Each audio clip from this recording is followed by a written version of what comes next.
Hello class, Scott Bragg here. I'm recording this to give an example of how to factor in a patient's basal and bolus dosing outside of the setting of DKA. So I'm going to give you a, for example, patient.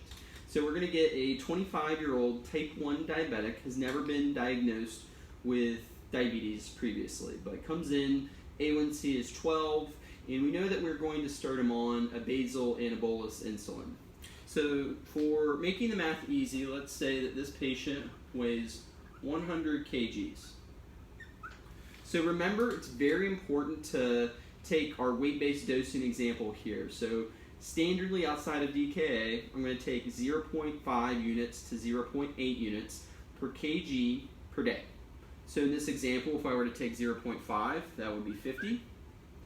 But remember, that needs to be roughly 50-50 split between basal and bolus.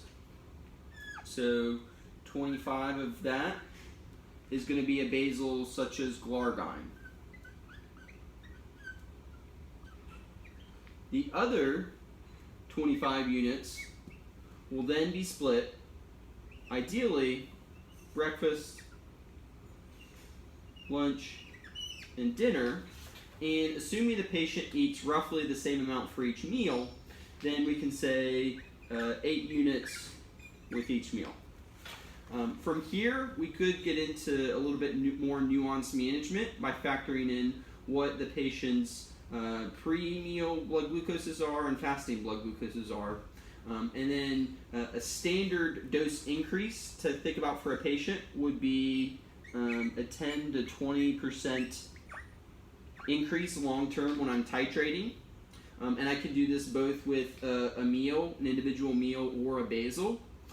If a patient were to be having severe hypoglycemic episodes after a specific meal or with fasting blood sugars overnight, usually speaking, we would say a decrease of 20 to 40%. So in this example, if we started the patient on this type of regimen and the patient was having lows consistently after dinner, for instance, that might be a situation where I would cut it to 5 or 6 units of insulin after a meal. Whereas if the patient ate a very large breakfast every day and consistently was high through the morning part of the day, I might bump that up to 9 or 10 units to help cover my morning window a little bit more effectively. Thanks for viewing this video, and I will happily engage with your questions when I see you in class. Take care.